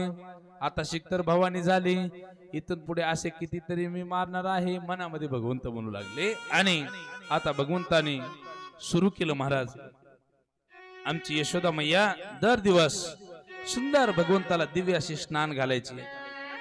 ज्यावेळेस एकदम छोटस बाळ असतं ना, त्यावेळेस त्याला आपण टोपलीमध्ये असं बसवतो असतो ना, सुंदर त्याला स्नान घालत असताना ते पाणी खेळतं, त्यावेळेस आईला खूप मोठा आनंद होत असतो. लहानपणी आई एवढी त्याला सजवत असते, नटवत असते, त्याचा सुंदर काय करत असते, मेकअप करत असते. मेकअप हा अलीकडचा शब्द आहे, शृंगार करत असते. एवढा शृंगार करतात, सुंदर त्या ठिकाणी गालाला पावडर लावतात, वेगवेगळ्या क्रीम लावतात. आमची यशोदा कुठली क्रीम लावत नव्हती. अलीकडे ती काय फिरून लावलीच का, काय म्हणतात हो ओम महाराज, काय म्हणतात तुम्हाला नाही माहिती. असे सुंदर तुम्ही, तुम्हाला काय फिरून लावलीस ना. असे एक दोनदा फिरावं लागतं, नंतर लावावं लागतं, असंच ना. किती महाग आहे ती माहिती, किती महाग आहे, 90 का काय रुपयाला ती, खूप कितीतरी 20 ग्रॅमाची ती म्हणे. एका वक्त्याचं मी ऐकलं होतं काका, ते म्हणे अमेरिकेमधल्या बाईच्या नाकातला शेंबूड आहे म्हणे तो. काय आपण ते लावतो. बरं मला एक सांगा, मला एक प्रश्न विचारायचा सर्वांना, कोणत्या कोणत्या क्रीम लावल्या म्हणजे आपला काळा चेहरा गोरा होऊ शकतो. किती त्या ठिकाणी कोणत्या किती महाग असणाऱ्या क्रीम आपण लावा, आपल्या कलर मध्ये आपण बदल कधीही करू शकत नाही. जसं दिलंय ना याच्यात बदल, सृष्टीमध्ये आपण बदल काहीच करू शकत नाहीत. त्याच्यामुळे कुठल्या क्रीम याच्या नादी लागायचं नाही जास्त. बघ आमची यशोदा मैया खूप मोठी त्या ठिकाणी भगवंताचा शृंगार करू लागली. जरी की पगडी बांधे हो, जरी की पगडी बांधे हो सुंदर आंखों जरी की पगड़ी बांधे सुंदर आंखों वाला, कितना सुंदर लागे प्यारे, कितना लागे प्यारा, कितना सुंदर लागे प्यारे, कितना लागे प्यारा। जरी की पगड़ी बांधे सुंदर आंखों वाला, जरी की पगड़ी बांधे सुंदर आंखों वाला, कितना सुंदर लागे प्यारी, कितना लागे प्यारा, कितना सुंदर लागे प्यारी, कितना लागे प्यारा। वाह वाह महाराज,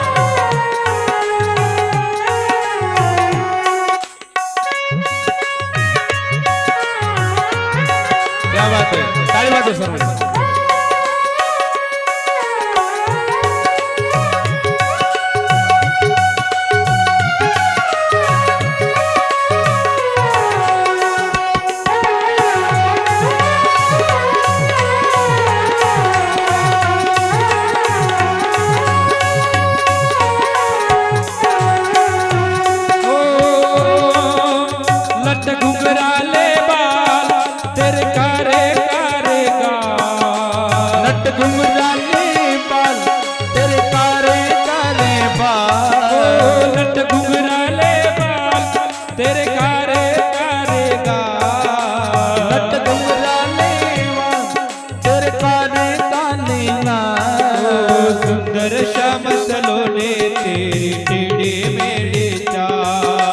सुंदर श्याम सलोना तेरी टेढ़ी मेढ़ी चाल, पे सर सर करता हो,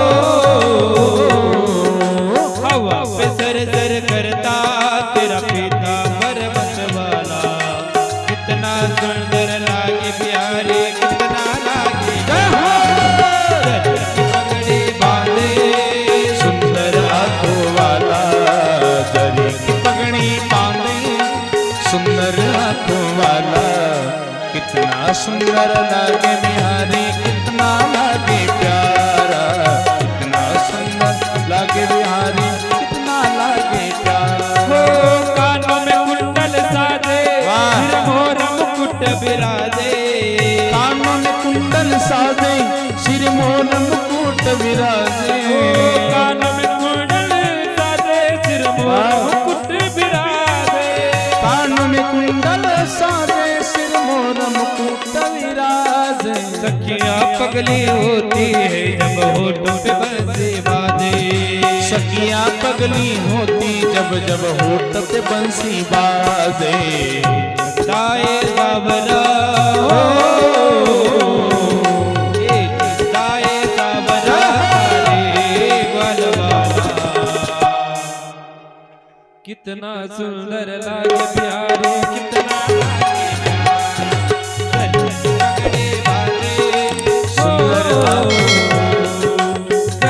पगड़ी बांधे सुंदर वाला कितना सुंदर लागे प्यारे कितना लागे प्यारा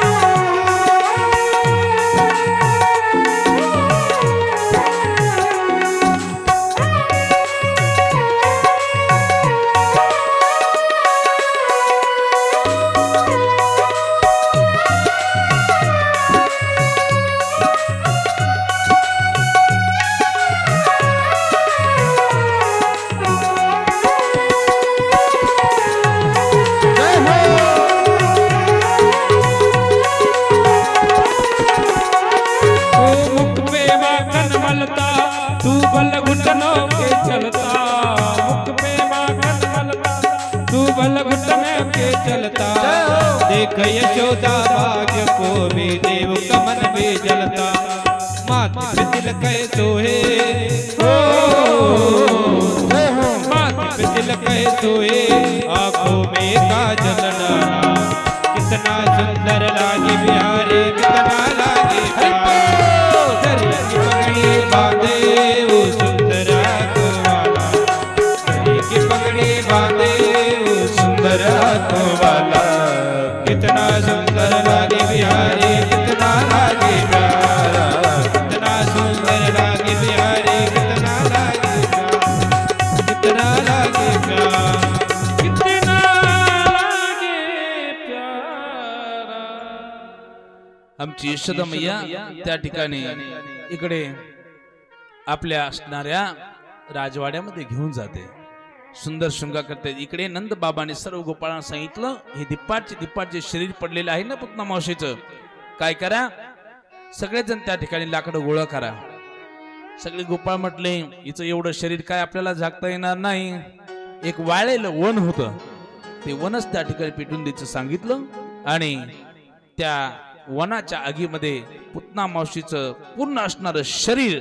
त्या ठिकाणी भस्म होऊ लागलं जळत असताना त्या शरीरामधून मातांनो सुगंध येऊ लागला तुम्ही म्हणताल सुगंध कस काय तर ऐका ज्या शरीराला माझ्या भगवंताचा स्पर्श झालेला आहे त्याच्यातून दुर्गंध कधीच येऊ शकत नाही माझ्या भगवंताचा स्पर्श झाला होता मातांनो म्हणून सुंदर त्या ठिकाणी सुगंध येऊ लागला असणाऱ्या पुतना मावशीला माझ्या भगवंताने त्या ठिकाणी मोक्ष प्रदान करून दिला बोलो राधे राधे इकडे दर दिवस यशोदा मैया कृष्ण कन्याचा शृंगार करायची त्याला स्नान घालायची वेगवेगळ्या छोट्याल्या गोष्टी सांगायची बाळ जर लवकर नाही झोपलं तर आपण पण गोष्टी सांगतो ना आपल्या गोष्टी खऱ्या असतात का नाही खूप मोठ्या राजाची गोष्ट आपण सांगत असतो पहा एक खूप मोठा राजा होता त्याला 2 राण्या होत्या एक आवडती होती एक नावडती होती ती नावडती एकच काय होती हे अजून मला समजलं नाही बोलो राधे राधे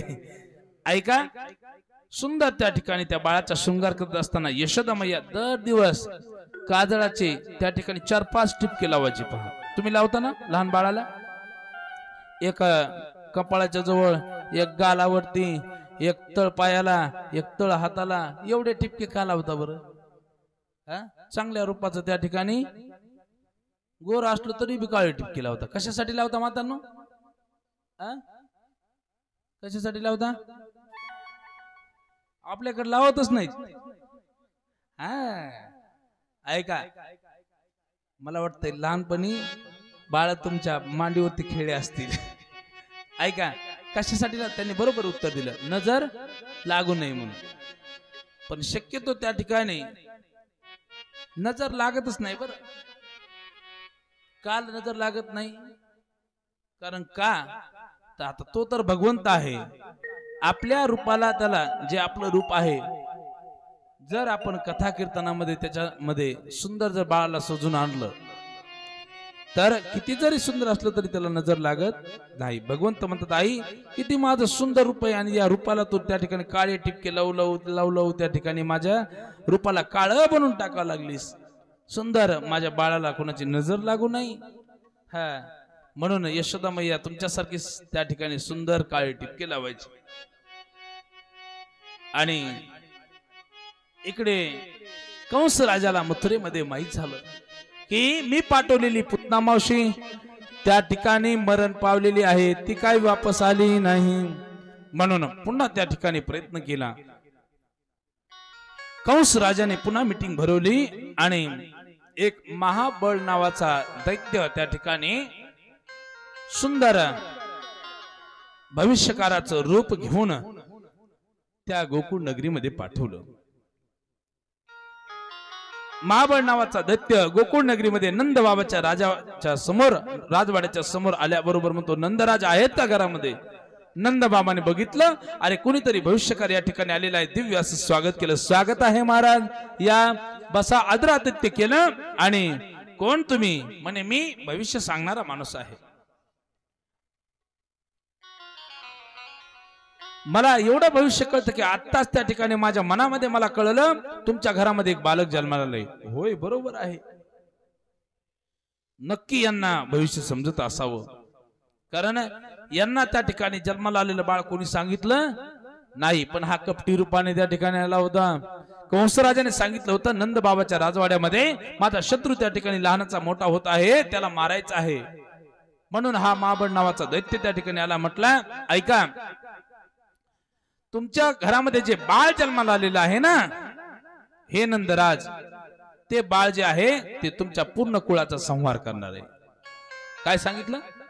पूर्ण कुळाचा संहार करणार आहे. असं भविष्य तुमच्या बाळाचं जर कोणी तुम्हाला सांगितलं तर तुम्हाला राग येईल की नाही? एवढं सुंदर बाळ आपल्या घरी जन्माला आलंय आणि ते काय म्हणतात की तुमच्या पूर्ण कुळाचा संहार करील. बरं, महाबळ नावाचं दैत्य खरं बोललं का खोटं? खरं बोलले की नाही? कारण भगवंताने स्वतःच्या कुळाचा पुढे संहार केलेला आहे. मग तुम्हाला जर वाचायचं असेल याच्यामधून तर तुम्ही काय करा, एका पेटीमध्ये याला त्या ठिकाणी घाला आणि दूर जंगलामध्ये त्या ठिकाणी पुरून टाका. म्हणे पूर्ण त्या ठिकाणी जंगलामध्ये पुरून टाका. असं म्हटल्याबरोबर इकडे आमचे भगवंत, जे स्वयंपाकघर आहे ना, याला आपण काय म्हणतो? किचन. आजकाल खेड्यातल्या महिलांना पण इंग्लिश भाषा, इंग्रजी फास्ट यायला लागली. पहा, 70-80% त्या ठिकाणी पूर्ण इंग्रजी शब्द.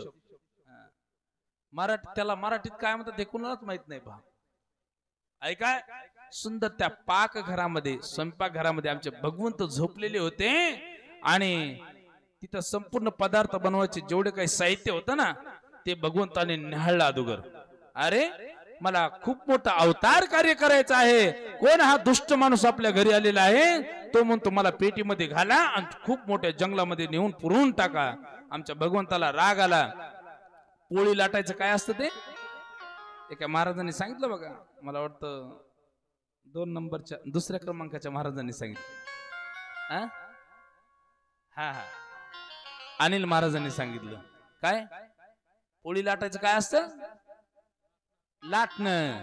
त्या लाटण्याकडे आमच्या भगवंताने बघितलं, लाटणं सांगितलं, जा, कोणतरी हा दुष्ट माणूस या ठिकाणी आलेला आहे, काहीतरी वेगळी बडबड करत आहे, त्याला आपला त्या ठिकाणी एक झपका दाखवून या म्हणे.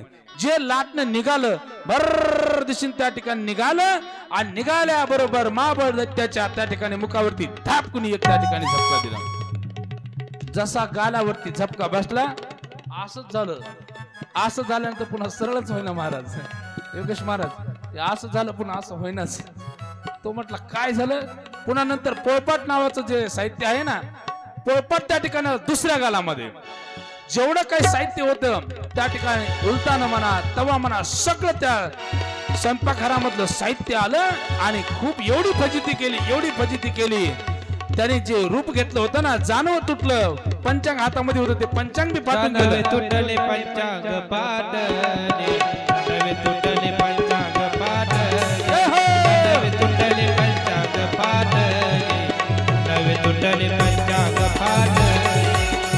जानवे तुटले पंचांग फाटले जानवे तुटले पंचांग फाटले जानवे तुटले पंचांग फाटले जानवे तुटले पंचांग फाटले धोतर गळाले चिंबडी मध्ये धोतर गळाले चिंबडी मध्ये धोतर गळाले कंबराचे धोतर गळाले कंबराचे जय हो जानवे तुटले पंचांग फाटले जानवे तुटले जानवे तुटले पंचांग फाटले जानवे तुटले पंचांग फाटले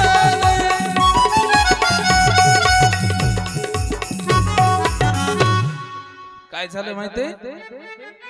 जानवे तुटले पंचांग फाटले महाबळ नावाच्या त्या दैत्याची एवढे हाल केले श्रोत्यांनो मातांनो त्याचं जे धोतर होतं ना महाराज ते एकदम फाडून त्या ठिकाणी टाकलं आणि तो असणारा तो महाबळ नावाचा दैत्य त्या ठिकाणी नागवत पळू लागला जीत पळत सुटला तर कंसाच्या जवळ जवळपर्यंत थांबला नाही एवढा फास्ट पळत गेला कंसाने बघितलं अरे नागवत कस का पळत आलं म्हणे तुला काही लाज शर्म काही वाटते की नाही तो म्हटला पुढचं मला काही सांगता येणार नाही खूप हाल होतात त्या ठिकाणी आणि कुणाला तुम्ही पाठवू नका मी तर इथून पुढे तुम्ही मला मारून टाका पण मी पुन्हा त्या ठिकाणी गोकुळ नगरीला जाणार नाही आणि तुम्ही जर त्या ठिकाणी तुमच्या रूपामध्ये जर असं गेलात ना राजा कंसाला म्हणतोय तो महाबळ नावाचा दैत्य तर तुम्ही गेल्याच्या नंतर तुमच्यासाठी लाकडच गोळा करावं लागते एवढे हाल त्या ठिकाणी होतात असं म्हटल्याच्या नंतर आता कंस विचार करतोय की माझ्या शत्रूला मी कसं मारू त्या ठिकाणी इकडे भगवंत आता कलेने लहानाचे मोठे होऊ लागले आणि लहानाचे मोठे होत असताना ऐका एके दिवशी सुंदर भगवंत 108 दिवसाचे झाले किती सुंदर दिसत असतील मी सांगतो त्याचं रूप कसं होतं तुम्ही फक्त डोळ्याच्या समोर तसं चित्र निर्माण करा सहज डोळ्यासमोर आणा आमचे भगवंत त्या ठिकाणी छोटस त्या ठिकाणी एक छोटी धोती असणारी आमच्या यशोदा मैयाने त्या ठिकाणी आमच्या कृष्ण कन्याला त्या ठिकाणी कन्याला घातलेले आहे एक छोटासा पितांबर असा त्या ठिकाणी अंगावरती टाकलेला आहे कुरुळे कुरुळे असणारे केस वाऱ्याच्या झुळकेने भुरभुर भुरभुर असे थोडेसे उडत आहेत भगवंताचे केस कसे होते कुरुळे होते आणि एक सुंदर मोर मुकुट असणारा मोराचा पीस आमच्या यशोदा मैयाने त्या डोक्यावरती लावलेला आहे आणि एक छोटीशी एवढीशी बासरी कारण छोटं होतं ना नटखट नंदन छोटीशी बासरी त्याच्या हातामध्ये दिली पाहते रूप किती सुंदर दिसत असत सावळ्या रंगाचं सुंदर असणार ते रूप भगवंत 108 दिवसाचे झाले म्हणून जन्म नक्षत्राचा उत्सव करायचा आहे म्हणून सुंदर त्या ठिकाणी आमच्या यशोदा मैयाने उत्सव करायचा म्हटल्यानंतर घरातले पूर्ण माठ बाहेर काढले गोकुळ नगरीची ती पद्धत होती संपूर्ण माठामध्ये त्या ठिकाणी दही ताक दूध असं भरवलेलं आहे आणि सहज काम दुसरं पूर्ण तयारी करेपर्यंत भगवंताला एका बैलगाड्याच्या गाडीच्या त्या ठिकाणी खाली असं सुंदर झोपवलं त्या गाडीमध्ये संपूर्ण असे ते माठ ते आणून ठेवलेले होते छोटे छोटे मटके तेवढ्यामध्ये इकडून कंसाने शक्तासूर नावाचा एक दैत्य पाठवला आणि पाठवल्याबरोबर ऐका तो शक्तासूर नावाचा दैत्य आला आणि आल्याबरोबर त्या बैलगाडीच्या खाली झोपलेल्या एका पाठीमध्ये आमचे भगवंत झोपलेले असताना अलगत त्या शक्तासुराने उचलल्याच्या नंतर दूर त्या ठिकाणी वरती उंच आकाशामध्ये घेऊन गेल्याच्या नंतर भगवंतांनी त्या ठिकाणी बघितलं आता मी याचा उद्धार करणार आमच्या भगवंतांनी त्याच्या गळ्यालाच मिठी मारली त्याच्या गळ्याला मिठी मारल्याच्या नंतर भगवंत त्या ठिकाणी अंग त्या ठिकाणी वाढू लागले आपले शरीर मोठं करू लागले शक्तासूर म्हणू लागला सोड सोड कृष्णा सोड भगवंत म्हटले मी त्या ठिकाणी अगोदर तुला पकडलं नव्हतं तूच मला पकडलंस आता मी तुला मोक्ष पदाला पाठवीपर्यंत सोडणार नाही गर दिशेने खाली आले धार दिशेने जमिनीवरती त्या शक्तासुराला आदळलं आणि शक्तासुराचा त्या ठिकाणी उद्धार झाला गोपाल कृष्ण भगवान की जय सुंदर त्या ठिकाणी आता भगवंत लहानाचे मोठे होत आहेत संपूर्ण हे चित्र बघितलं नंद बाबाला यशोदमय्याला वाटलं अनेक संकट आपल्या या ठिकाणी गोकुळ नगरीवरती येत आहेत, काय करावं समजेना. नंद बाबा विचार करू लागले. यशोदमय्या त्या ठिकाणी अंगणामध्ये आपल्या छोट्याशा त्या लालाला खेळण्यासाठी पाठवते आणि ठेवल्याच्या नंतर आता भगवंत सुंदर त्या ठिकाणी रांगू लागले. आपल्याकडे बाळ रांगतात ना का डायरेक्ट चालतात? रांगू लागले. कसे रांगत होते तर ऐका. सुंदर संत महात्मे वर्णन करतात. जो तळ हात आहे ना भगवंताने तळ हाताचे खाली टेकावेत आणि नंतर डावा गुडगा जो आहे ना तो जमिनीवरती टेकावा आणि असं सुंदर भगवंत रांगू लागले. संत महात्मे वर्णन करतात. तळवे तळ हात हात टेकीत तव हात टेकीत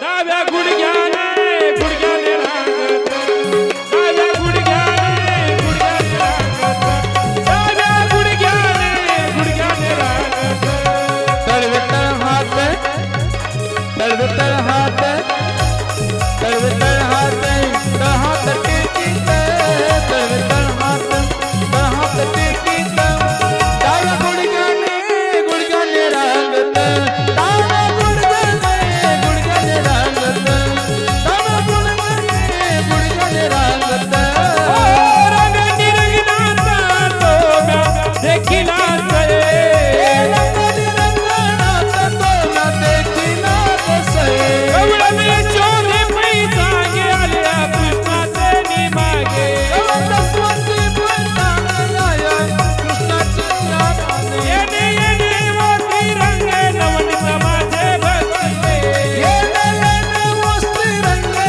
नवनीत माझे भक्षिले वेदात गात टेकीत ताळी ताळी गात टेकीत ताळी ताळी ताळी. जय श्री कृष्ण.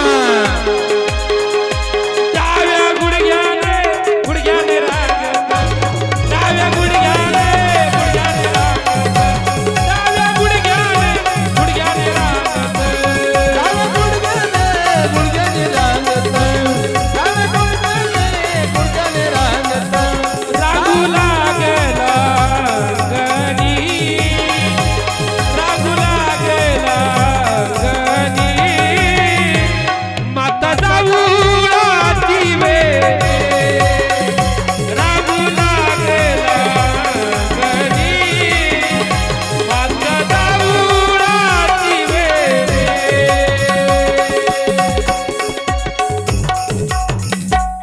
वाह महाराज, मला तर वाटायला आता कथेपेक्षा तुमचंच आहे का गोड एकदम सुंदर आहे आणि तेवढ्याच तालामध्ये बरं. तळवे तळ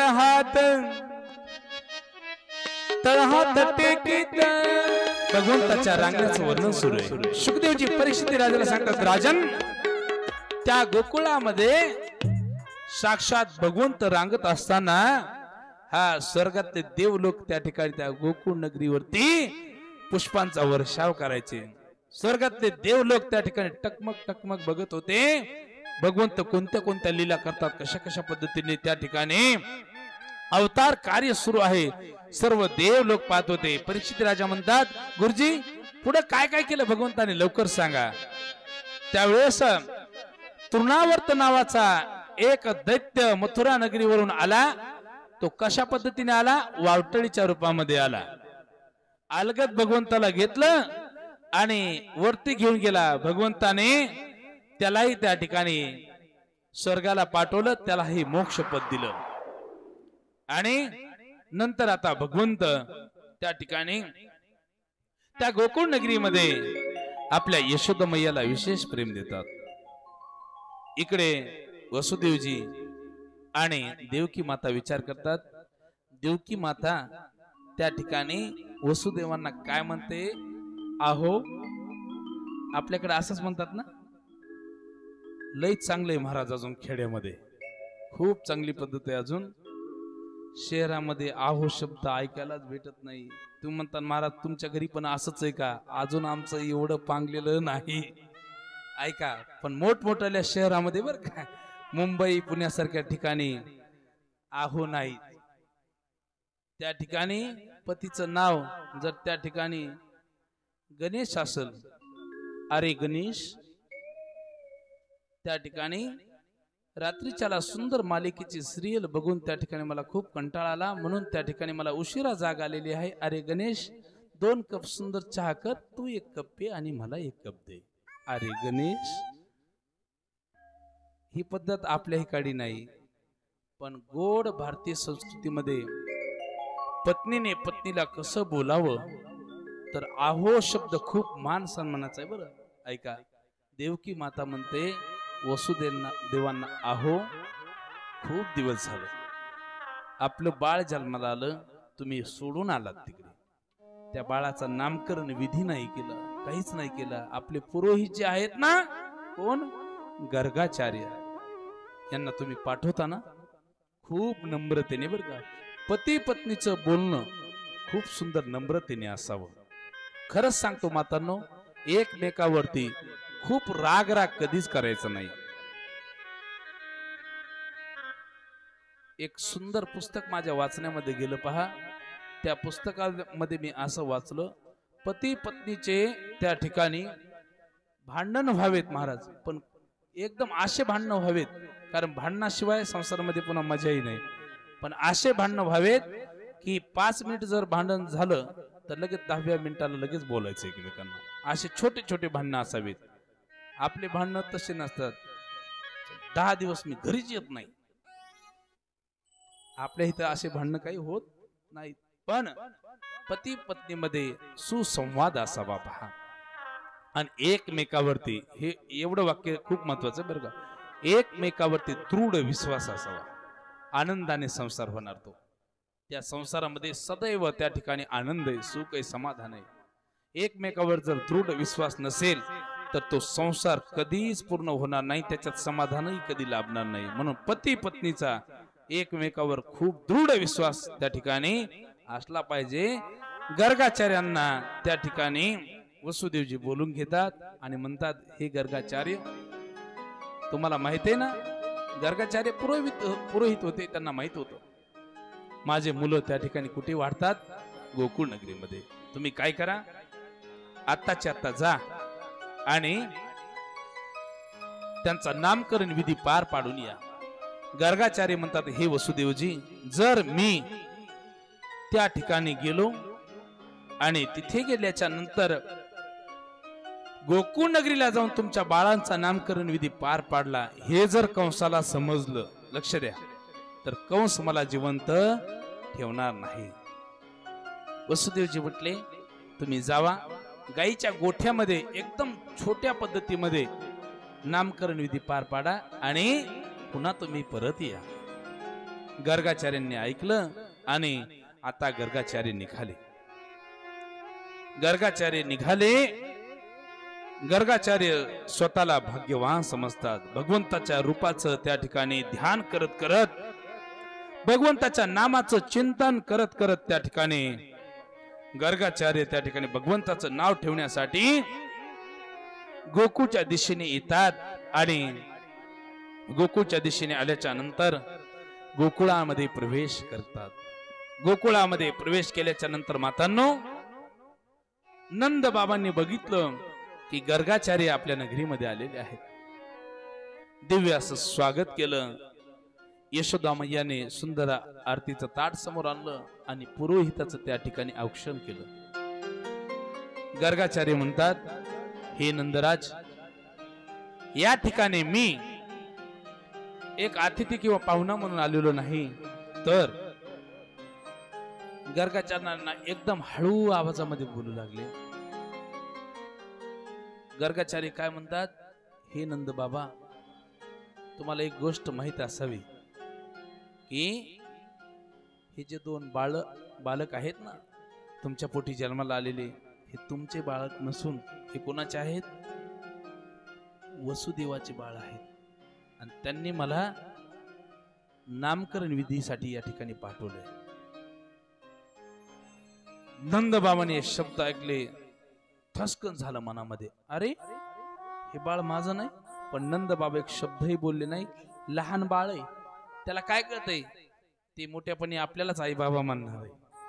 कोणालाही यशोदा मैयाला कल्पना लागू दिली नाही, काही नाही काही नाही. आणि नंद बाबा म्हटले मग खूप सुंदर असा मंडप देऊया, आपण नामकरण विधी खूप थाटामाटामध्ये पार पाडू.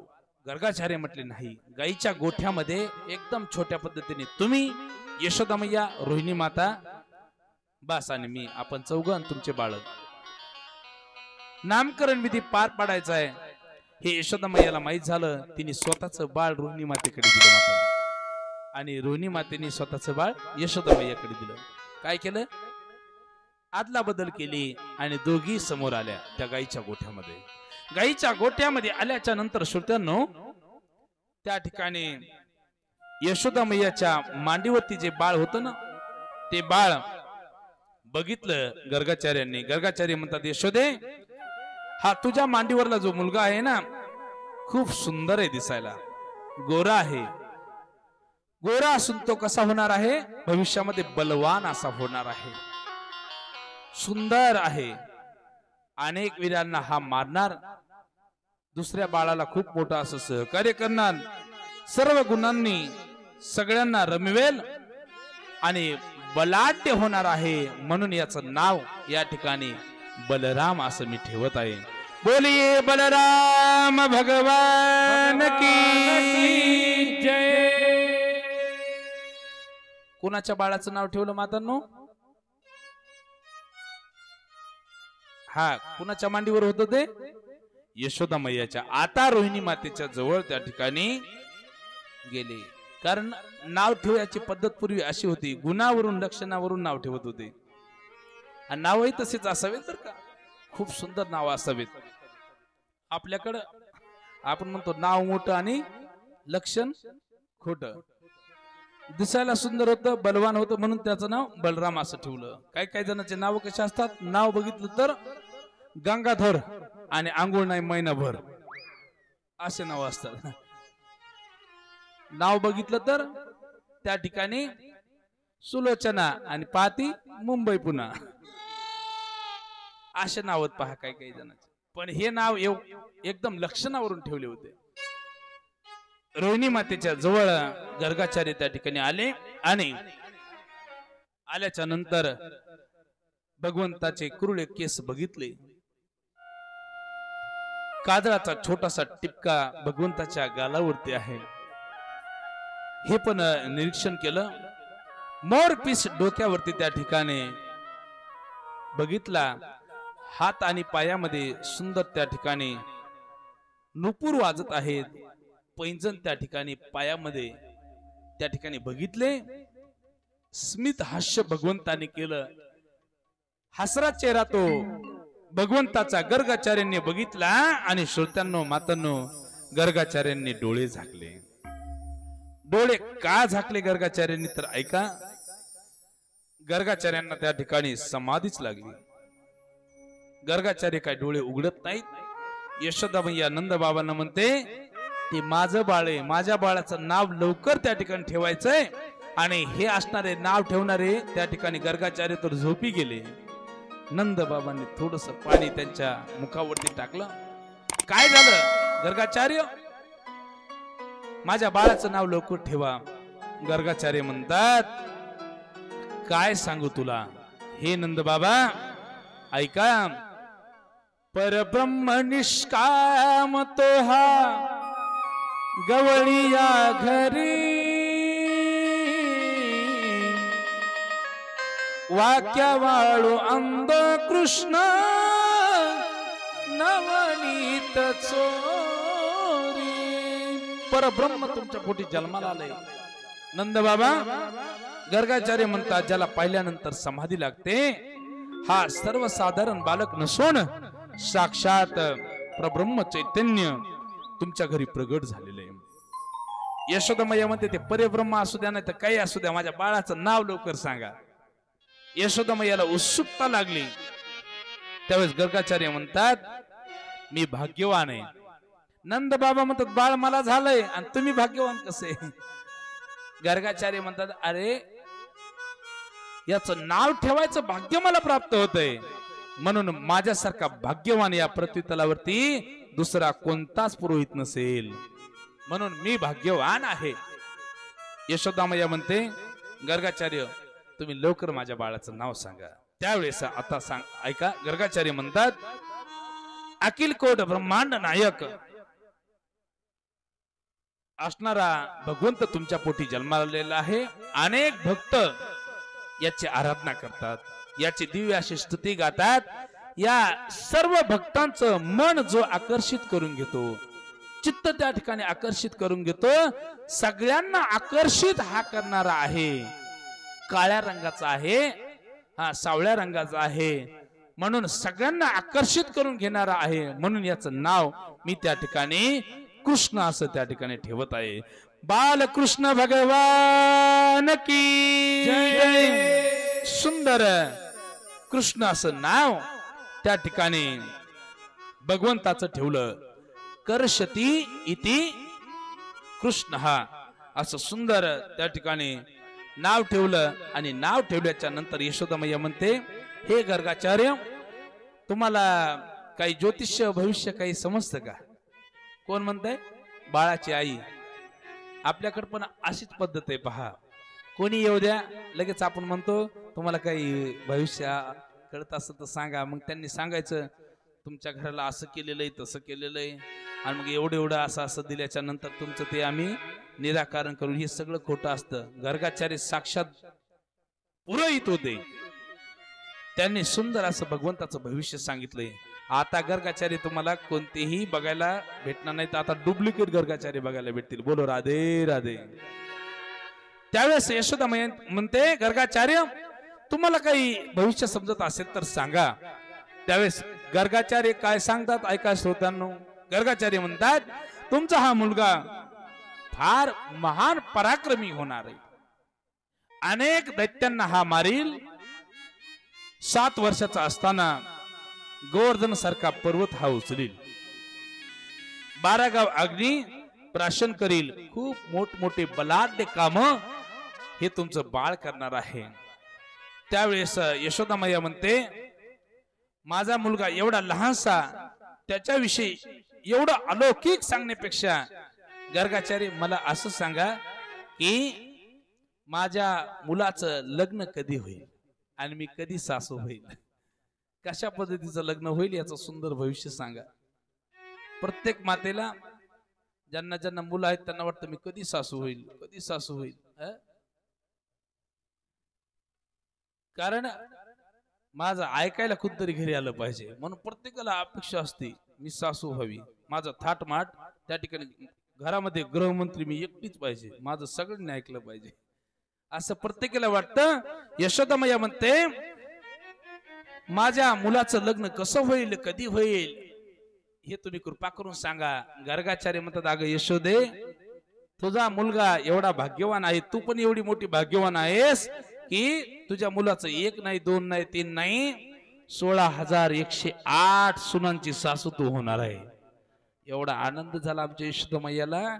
ती म्हणू लागली, खूप छान झालं. एक जण पायी चोपीन, एक जण हात चोपीन, एक जण गरम गरम विना साखरेचा चहा करून देईल, एक जण त्या ठिकाणी डोकं चोपील. खूप त्या ठिकाणी समाधान असणार त्या यशोदा मैयाला त्या ठिकाणी होत आहे. सुंदर आशीर्वाद त्या ठिकाणी देऊन टाकला आणि सुंदर गर्गाचार्य त्या ठिकाणी म्हणतात, आता मी तुमची त्या ठिकाणी परवानगी घेतो. असं म्हटल्याच्या नंतर त्या ठिकाणी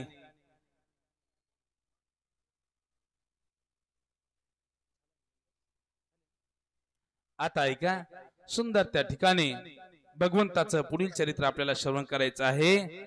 तत्पूर्वी त्याच्या अगोदर आपल्या या कथेमध्ये भेट देण्यासाठी आणि सुंदर विनोदाचे बादशाह, महाराष्ट्रातील एक खूप सुंदर भारूड सम्राट